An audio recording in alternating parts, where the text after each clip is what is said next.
I always like to give you a theme when I start a sermon, so in case I lose my way completely and utterly, at least you would have had a plan to see where I tried to go.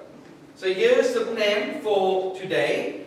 It's pretty predictable now, since part of my introduction was telling you what this Sunday is in the church's calendar.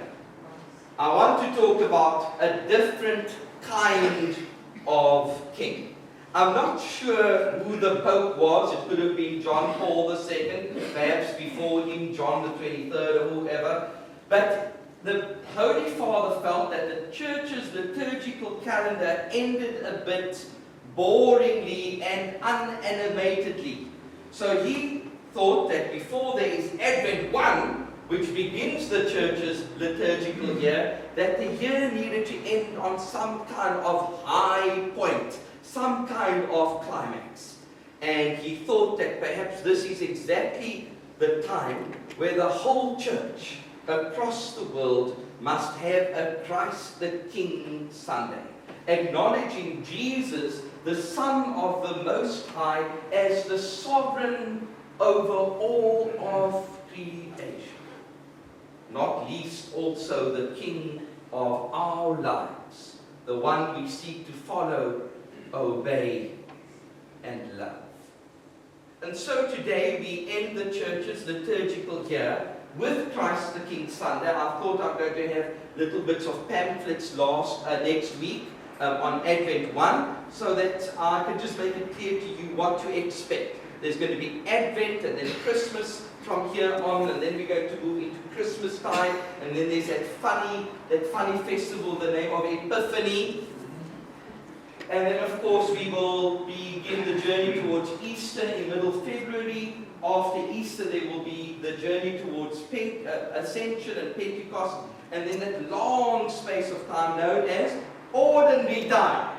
And so, yeah, it's just a meaningful rhythm for us to follow, knowing where we're at and what we are about as believers. I didn't want to this morning speak about Jesus as the ruler of the universe, although that is who and what he is.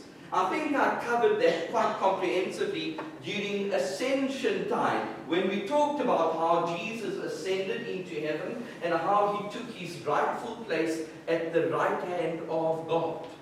Whenever the scriptures speak of right hand, it is a reference to power and authority, both in the Old and in the New Testaments. So I think we've dealt quite thoroughly with the lordship of Jesus and what that means to us as those who seek to learn from him. Today I want to talk, however, about something that has taken me to approach this whole issue from a different angle. That's how different he is as a king. For we have seen worldly rulers, we have seen temporal leaders on earth, and we have seen them using and abusing their power in the most destructive of ways. When one looks at Jesus' character, when one sees how he does things and on certain values that he insists on implementing, it won't take a lot of effort to see that he is a different kind of king altogether.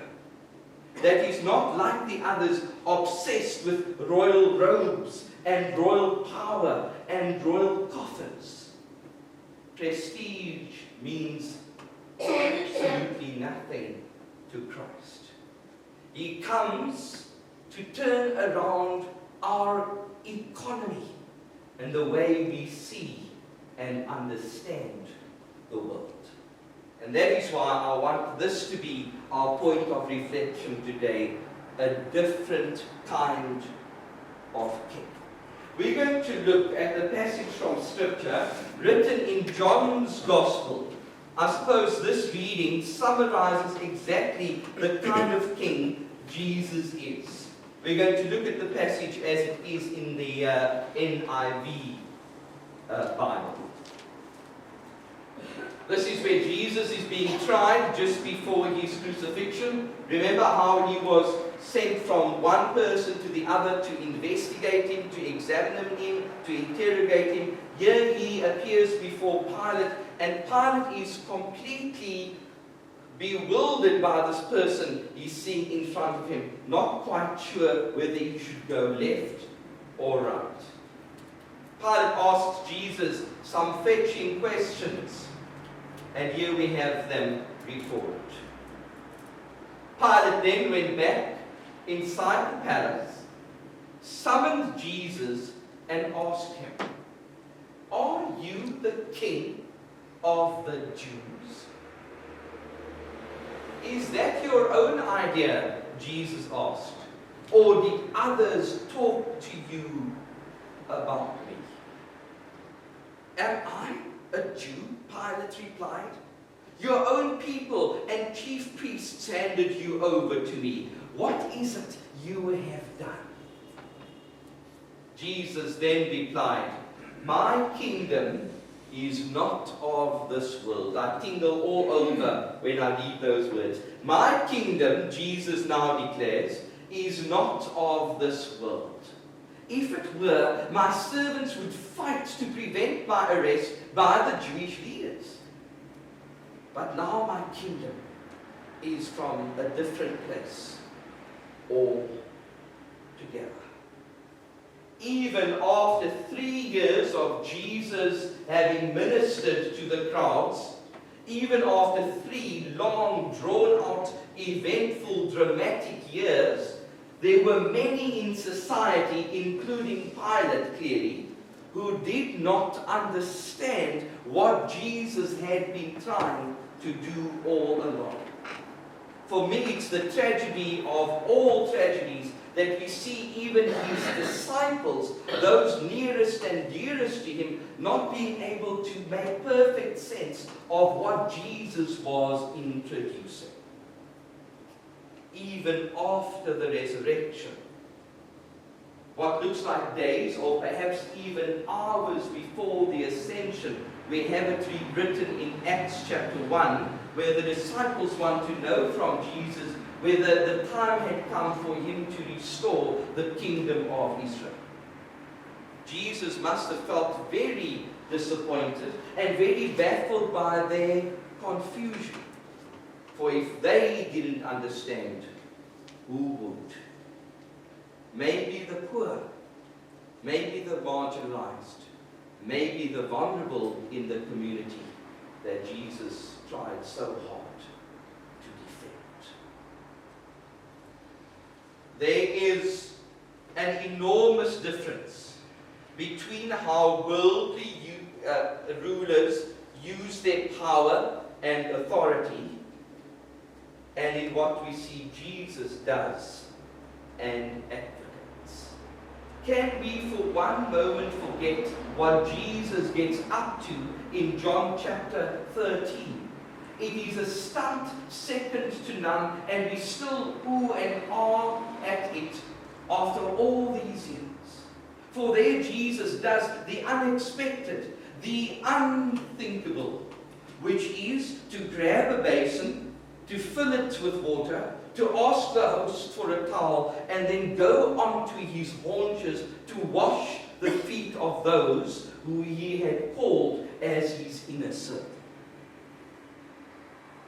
Nowhere have we ever seen a king, a prince, a prime minister or president ever do that.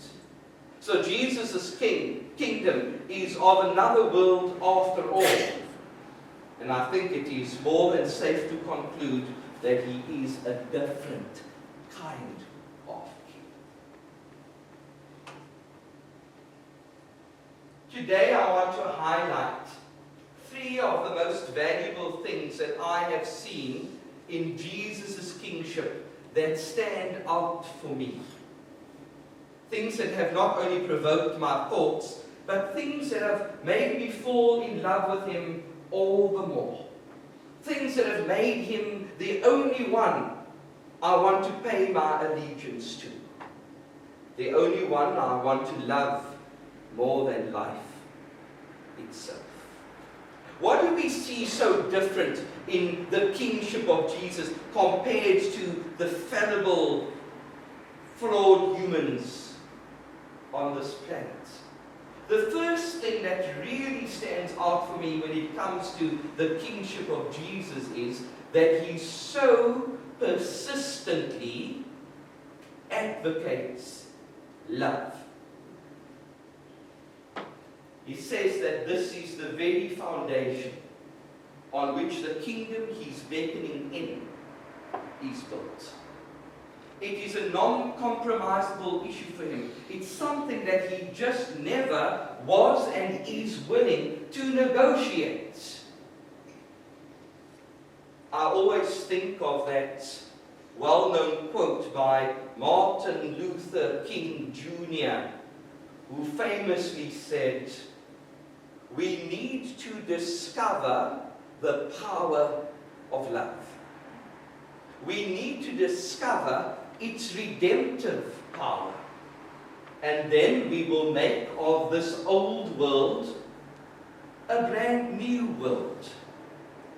Love," he added, "is the only way." Those words could have very well have been spoken by Jesus, for they capture in a nutshell everything that the Christ was about while dwelling with us on earth. He wanted all of those who are called by his name to discover the redemptive power of love. For Jesus knew that love is the most powerful force in the world, and only by love would we change its face. Love is the only way. There's a really fetching passage of scripture in Matthew chapter 22. Early on in the chapter, I'll tell you when it is, early on in the chapter we have the Sadducees accosting Jesus, cornering him about the afterlife. Now the whole understanding and belief in the afterlife was a fundamental difference between the Sadducees and the Pharisees. The Sadducees did not believe in a hereafter at all. They denied heaven. Whereas the Pharisees would have had some kind of grasp of something waiting on the other side. And so the Sadducees tried in chapter 22 of Matthew's Gospel to trick Jesus because they wanted to know from him if a person had been divorced and had married a second time, who would that person be with in heaven? And Jesus, of course, gives a very clever and intelligent answer. After the Sadducees were done with Jesus, the Pharisees took their turn at him, saying, well, we weren't really satisfied, although the Sadducees are arch enemies of ours, we didn't really accept Jesus' answer to their question. Let's give him a question of our own. And so, from the Pharisee group, a teacher of the law steps forward. A teacher of the law would have been an expert in the Torah. He would probably have been able to quote verbatim the first 5 books of our Bible, the law of Moses as it is known to the Jewish people. He would probably have been able to recite word for word, phrase by phrase, or everything written in Genesis, Exodus, Leviticus, Numbers, and Deuteronomy. Not only would this teacher of the law have come to memorize all of the 613 laws in the Torah, he would also have studied extra material outside the Jewish scriptures of how the law needed to be interpreted. So we're talking of a professor in the law, an expert, somebody who would have studied for years and years and years, somebody who was respected and idolized in society as a master of religion. This is the kind of person who approaches Jesus in Matthew chapter 22. Round 2 of the boxing match, thank you very much. The Sadducees gave up, and so now the Pharisees wanted to take a shot at Jesus. And this teacher of the law, we are told there in Matthew chapter 2, goes to Jesus and says, I need to find out from you, according to your informed opinion, what would you say is the most important law of all? I can just imagine how the crowd must have fallen silent, how all eyes zoomed in on Jesus, people waiting with bated breath for the reply that would come from his mouth. For Jesus, it was a no-brainer. Jesus didn't have to go home and sleep on it. He knew what to say. And what did Jesus say to this expert in the law? Jesus said, here's how I see it. You need to love God and you need to love your neighbor. And on these two laws rest the entire Torah and all the prophets. That teacher of the law must have gone home terribly disappointed. Because firstly, he didn't have the fun that he wanted with Jesus. And secondly, he had to go and reflect and pray very seriously. I'm telling you that there must have been people in the crowd who was hoping that Jesus would give the answer that they expected. For in New Testament times, the most important law would probably have been Sabbath observance. So that's the law that people wanted Jesus to highlight. That's the answer they expected he would give. And Jesus said, I'm not going to waste my time about a day needing to be observed and the obsessions that go with it. Because remember how the Pharisees by New Testament times had become unspeakably obsessed with Sabbath observance.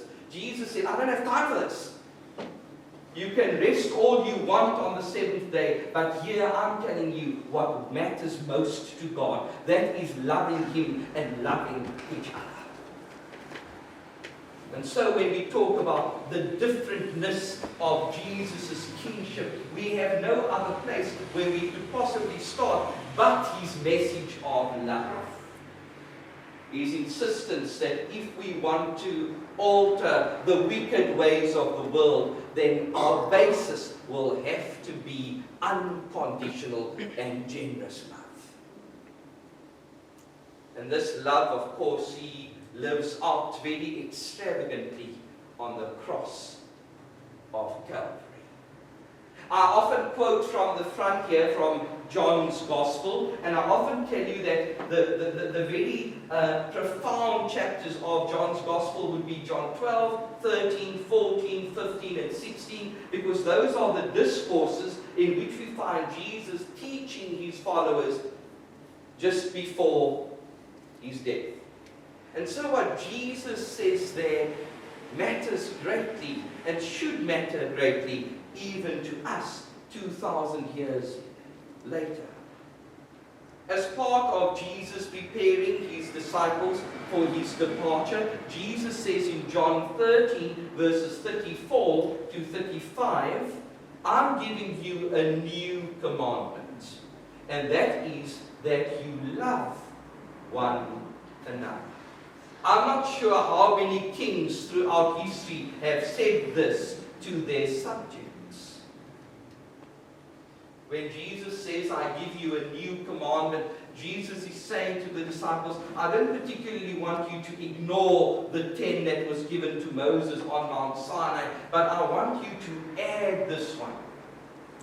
And not only for good measure, but you add it because this is what I call you. And then Jesus continues by saying something very interesting. Jesus says, I give you a new commandment that you love one another. And then Jesus adds by saying, by this the world will know that you are my disciples. As simple as that sounds, and before we say, is that all it takes, we must meditate on exactly how hard loving others is. But Jesus, interestingly, doesn't say, by ticking boxes A, B, and C, will others know that you are my disciples. Jesus doesn't even say how regularly you attend church services or how often you pray. Jesus says our most powerful testimony to the world is how we love each other. So if we want to invite people to Jesus, let our love speak. I often wonder why there isn't a book about Jesus in print at the moment with the title Loving Out Loud, or Loving in High Definition, or Love in Action. For me, that would be the perfect title for a book on Jesus' life. For if there's somebody who loved with abandon, it would be him, the Christ. A different kind of king altogether. It was Jimi Hendrix who said, when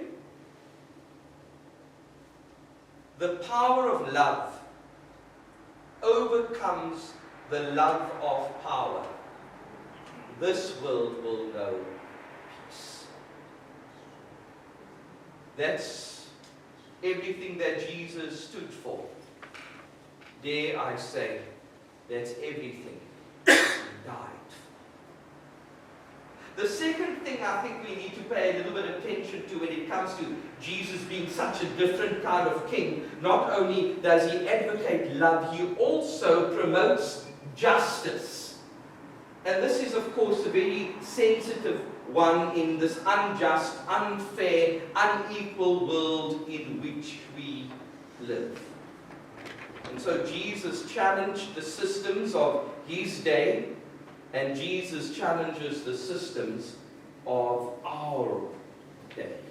I've been looking a little bit at the Magnificat, since we are about to enter Advent and I need to come up with sermons that prepare us for Christmas. The Magnificat is the song by Mary in Luke chapter 1. Mary bursts into song after the angel visits her to say that she's going to pop out a child, and Mary starts praising God from a dizzy height. And one of the things Mary includes in her song in Luke chapter 1 is, He has filled the hungry with good things and sent the rich away empty. Maybe somewhere in there is this truthful prophecy of exactly how Jesus wants the world systems to be turned back to front and upside down. For there's no way that Jesus can be happy with what he sees in the world and how we run things. One of the most haunting examples in the New Testament of Jesus wanting to bring justice would be found in Mark chapter 4, where we have a widow coming into the temple giving a very small token.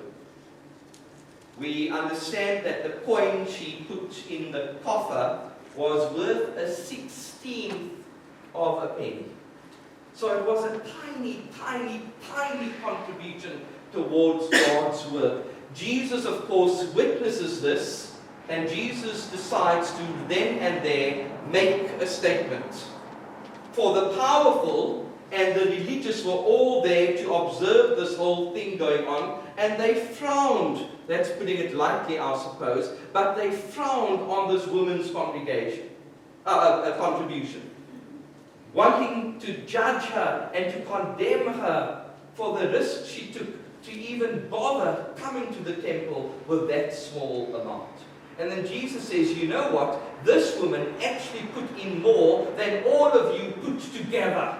Why? Because in God's economy, things work differently. The challenge there is not only Jesus appreciating what the woman gave, but Jesus saying to the religious and the powerful that the society that you have allowed to exist goes against my grain. For you have allowed a society where a widow, meaning a person without the breadwinner in our household, because there's no husband, you have allowed a society like this to develop, where somebody ends up with so little to give away. So not is it Jesus' sympathy only coming to the fore. Jesus is expressing the problem he sees with modern day society, saying that there should never be widows in our midst who have only so little to give. But this is the world that we have allowed to exist under our watch. And so we need to try harder to change what we see out there, so that there isn't this growing margin between the haves and the have-nots. For I'm afraid to say that is not kingdom living. Why do you think Jesus got so angry and so upset in the temple as he arrived in Jerusalem a week before his execution? Jesus wasn't upset because there was trade happening in the temple. Jesus was upset because those traders were exploiting the poor. When the poor arrived at the house of God with their lamb to offer, or perhaps 2 pigeons, which would have been the offering allowed by the needy, there was no way that the priests at the temple accepted the lambs that people had brought from home, and definitely not the pigeons that they had raised perhaps for months on end.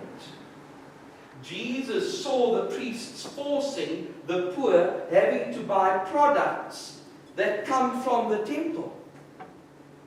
Your lamb from home would definitely not make the cut, excuse the pun. And so the priests would overcharge the poor, exploiting them in their already needy state. There was also this rule that said that you couldn't use foreign currency at the temple. Only Jerusalem money was permitted. And so you cannot believe how those priests cashed in on the bureau de change, where people had to change their foreign currency into Jerusalem currency. And the poor could actually not afford it.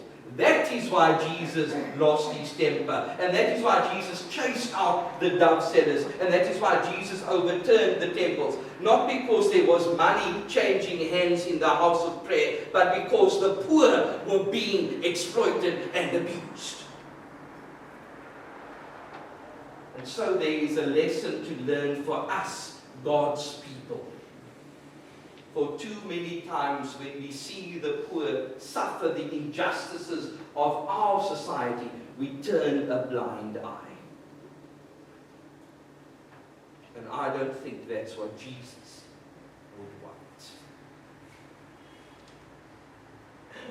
In his book, And Are We Yet Alive?, Peter's story, the great and influential Methodist minister, writes about what he calls the journey downwards. He talks about how the church has to find the poor and the marginalized. How the church has to find those who have nothing. How the church cannot exist in an ivory tower singing beautiful hymns but not reaching out to those who are hungry and without shelter. And so here in Hermanus we are faced with a perfect opportunity, with areas like Mount Pleasant and Ghost Town and Zuidifle right on our doorstep. Perhaps the time has come for us to take the journey downwards. Peter's story mentions in that chapter how he does not believe that the poor are poor because they have sinned more than the rest of us. But he says that he believes and has seen that the poor are poor because they have been more sinned against than the rest of us. Something to probably consider in South Africa 2025. Jesus is a different kind of king because Jesus doesn't only advocate love, Jesus also promotes justice. That's why he breaks the ancient barriers by talking to a Samaritan woman in John chapter 4. That is why he stops that woman in John chapter 8, the woman who had been caught in adultery, from being stoned, because it's unfair that only she should pay the price while it took two to tango. And so as Jesus writes in the sand in John chapter 8, some people suspect that he wrote the words non-guilty. I always think that he wrote the words, where is the man?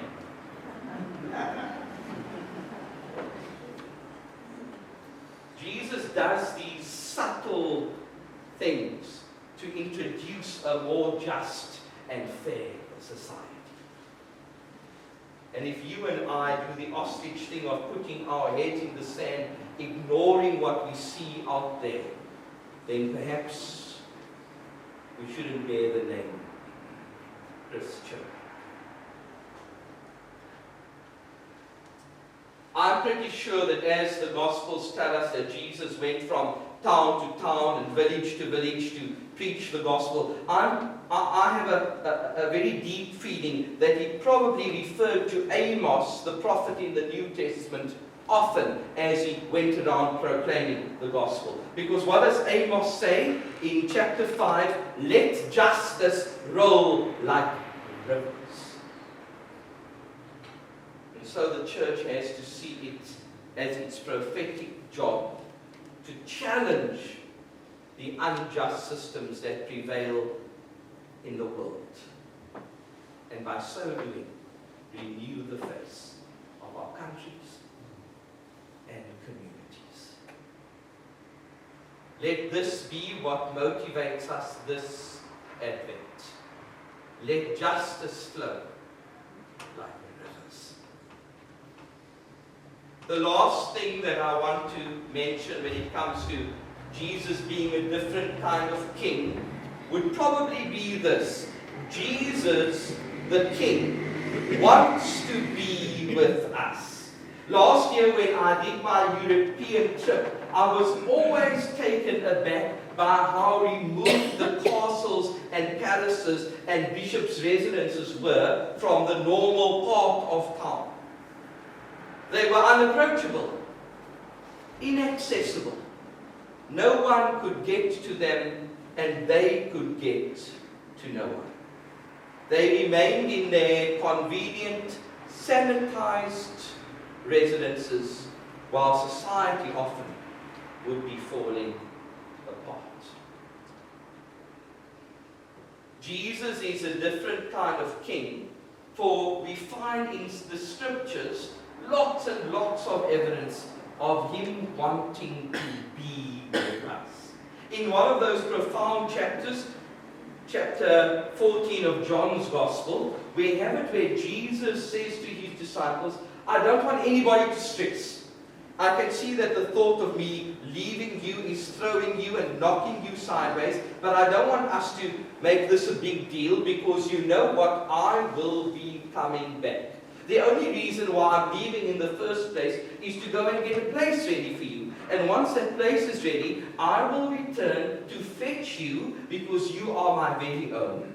I will return and I will fetch you so that you can be there where I am. And for me, I find incredible reassurance in that verse. For that says that Jesus wants us with him. And that it looks like he wasn't able to cope with the thought of our fates splitting, of us ending up in different destinies.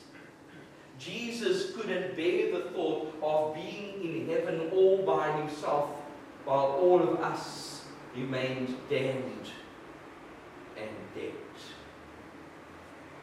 And so he put in the work. He delivered the effort. And so now we can be free. So now we can be with him forever. The book of Revelation gives us a whole lot of hints, and I'm running out of time, so you can see this as your homework. Revelation chapter 21 gives us all sorts of clues of just how much God wants to be with us. For there will come a day of a new heaven and a new earth. There will come a day where he will wipe every tear from every eye. And then the person who received the vision, namely John, says, and God will dwell with his people. And we will be his people. And all will be well. If that doesn't suffice it for you, I can provide another passage, perhaps 1 Thessalonians 4, where Paul writes of how he would one day return with spectacular glory. All because he wants to be with us. He doesn't need us, but he wants us. Apparently there's going to be a sound of a loud trumpet, according to what Paul writes there. And there's going to be a train of angels. And I'm told that every eye is going to see him. And rumor on the street has it that the clouds will be rolled back like a scroll. And then Paul adds this titillating truth, which we still try to make sense of all these years later. Paul says, we will meet him in the air. Paul says there will be a triumphant reunion.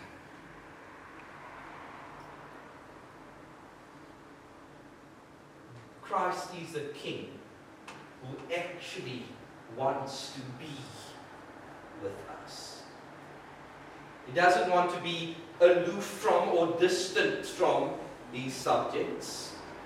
He wants us to be in the same place as him. And that would be in the hallways of heaven. And so Jesus is a different kind of king. He advocates love. He's not like these kings who would banish people from his kingdom and have them hanged or executed or drawn and quartered.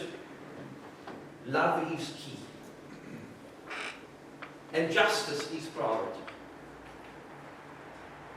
He's also a king who wants us as close to him as possible. And that is how we will spend eternity. The question that we must consider as I end, the question which is now obviously filling this space, is this. After we have now easily established that he wants to be with us, here's the question. Do you want to be with him? Do you want to experience all that he invites you to? Do you want to be all he calls you to be? And do you want to be blessed by enjoying everything he offers without end? In Revelation chapter 19, we are told that his eyes are blazing fire, and on his head are many crowns.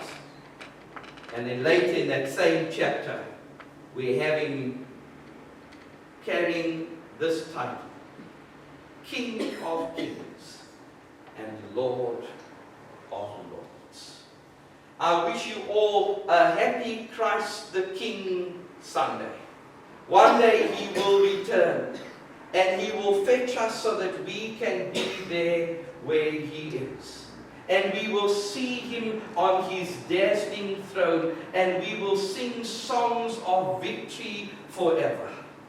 And the kingdom he is building will have no end. No end. No end. Amen.